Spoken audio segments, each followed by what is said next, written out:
लालची बड़ा भाई एक नैतिक कहानी है जो हमें सीख देती है कि हम कभी भी लालच नहीं करना चाहिए।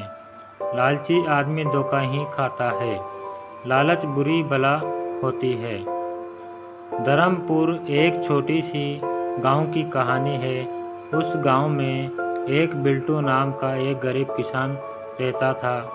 उसकी पत्नी और 2 लड़के थे। बड़ा लड़का रामू और छोटा दीनू। बड़ा 7 साल का और छोटा 5 साल का था। किसान किसी भी गृहस्थ के खेत में हल चलाता, धान की रोपनी का काम कर लेता और वो बहुत ही ईमानदार व्यक्ति था। उसे बचपन से ही टीबी की बीमारी थी। उसकी पत्नी लोगों के घरों में बर्तन मांजने का काम करती थी। एक दिन की बात है, किसान खेत में हल चलाते हुए दम तोड़ दिया। गांव वाले सब मिलकर उनका दाह संस्कार कर दिया।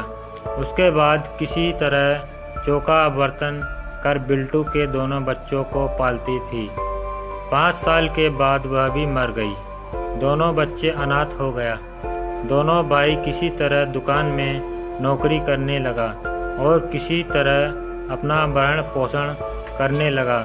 एक दिन रविवार के रोज रामू अपना छोटा भाई दीनू से कहने लगा, चलो हम दोनों भाई जायदाद का बैठकर बंटवारा कर लेते हैं।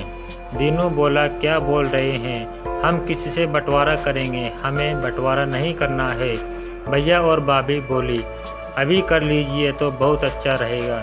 रामू बोला, मेरे पास है क्या, एक भैंस, एक कंबल और एक छोटा सा खजूर का पेड़ है। घर में सब मिलकर रहते ही हैं। बहुत जिद करने पर दीनू बोला, ठीक है भैया, आपकी जैसी मर्जी। रामू भैया बोले, भैंस को अगर बेच देंगे तो माँ बाबूजी की निशानी खत्म हो जाएगी, इसलिए भैंस का पेट से लेकर मुंह तक तुम्हारा हिस्सा हुआ।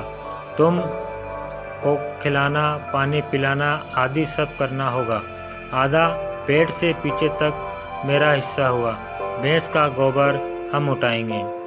दूसरा सामान कंबल है, उसको अगर आधा फाड़ देते हो तो दोनों भाई में किसी को काम नहीं होगा, इसलिए दिन में कंबल तुम रखना और रात में हमें दे देना। तीसरा सामान खजूर का पेड़ रह गया।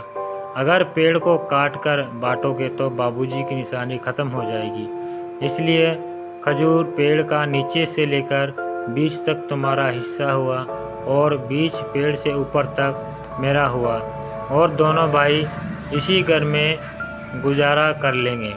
दीनू भैंस को दिन से रात तक खाना पानी देता। सुबह 6 बजे से शाम की 6 बजे तक कंबल रखता था और फिर 6 बजे शाम के बाद रामू को दे देता था। खजूर के पेड़ में पानी देना दीनू का काम था। थोड़ा दिन बाद भैंस का बच्चा हुआ। 5 दिन बाद दूध देने लगा। रामू दोनों पति पत्नी एक बच्चा था। सब मिलकर दूध दही खाता था। थोड़ा दूध वो दूसरे आदमी से बेच देता था। छोटा भाई दीनू को कभी भी एक गिलास दूध भी नहीं मिलता था, क्योंकि दीनू का हिस्सा तो भैंस के मुंह के तरफ का था, तो दूध कैसे मिलेगा। सिर्फ उसका काम मुंह में चारा खिलाना था। ठंडा का समय आया तो कंबल पर दीनू रखता था। मैं कंबल रामू ओढ़ता, क्योंकि दिन में का हिस्सा तो दिन भर का था। जब खजूर का पेड़ बड़ा हुआ तब उसमें फल हुआ तो पूरा फल तोड़कर रामू ले गया, क्योंकि दीनू हिस्सा तो पेड़ की जड़ का था। ऐसे ही बहुत दिनों तक चलता रहा। कुछ महीनों के बाद दीनू की शादी एक समझदार लड़की बिंद्रा से शादी हो गई। लड़की गरीब, पढ़ी लिखी और सज्जन थी। 1 साल तक लड़की घर की यही कहानी देखती रही और बड़ी जिटानी के साथ समय गुजारी रही। थोड़े दिन बाद उसके पेट में एक बच्चा रह गया। उस स्थिति में भी उसे कभी दूध नहीं मिलता था। एक दिन बिंद्रा ने अपने पति दीनू से कहा, आप भैंस का पूरा देख रेख करते हैं और कभी भी आपको एक गिलास दूध भी नहीं मिलता है, तो इस बंटवारा से आपको कौन सा मदद मिलता है। आप भैया से कहिए फिर से बंटवारा करने के लिए दीनू बोला, मुझ में इतनी हिम्मत नहीं है। बिंद्रा बोली, आपका हिस्सा भैंस के मुंह तरफ है ना, तो भैया जब दूध निकालने जाएंगे तब आप भैंस के मुंह में घास डालकर और फिर उसी मुंह के पर 4 लाठी मारिएगा। अगर भैया कुछ बोले तो कहिएगा कि भैंस का मुंह तो हमारा हिस्सा में पड़ा है, बहुत सेवा कर लिए हैं, आज थोड़ा मारने का मन कर रहा है। माघ का महीना है, कंबल 3 बजे दिन में सब दिन धोकर रख दीजिए। 6 बजे शाम से भैया अपना कंबल ओढ़ेंगे। खजूर के पेड़ में फल लगा है, आप पेड़ के जड़ में बबूल का कांटा चारों तरफ से बांध दीजिए, क्योंकि आपका हिस्सा में तो पेड़ का जड़ है। ऐसा करने से भैया खुद ही फिर से बंटवारा कर देंगे, आपको कुछ कहना भी नहीं पड़ेगा। अब दीनू अपने पत्नी के कहे अनुसार सब कुछ करने लगा। रामू बोला, अरे दीनू ये क्या कर रहा है?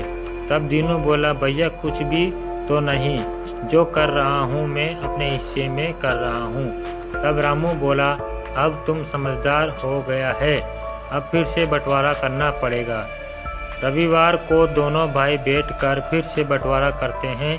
दीनू बोला, भैया मुझे समझ में नहीं आता, अपने मोहल्ले के 4 लोगों को बेटा कर लीजिए तो ठीक है। 4 आदमी को बुलाकर लाया, अपने दरवाजे पर बैठकर घर की पूरी कहानी दोनों भाई कह सुनाया।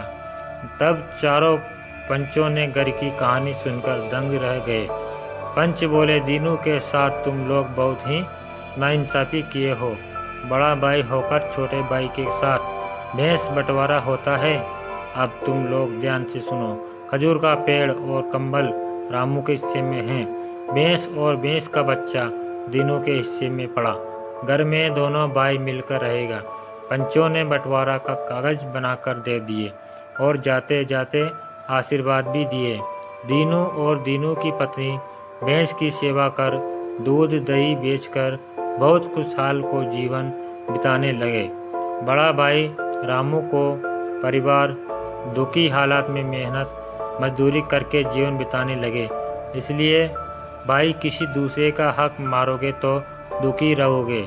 लालच करना भले आदमी का बेवकूफ़ बनाना है, अपने ही जीवन में गड्ढा खोदने के बराबर होता है।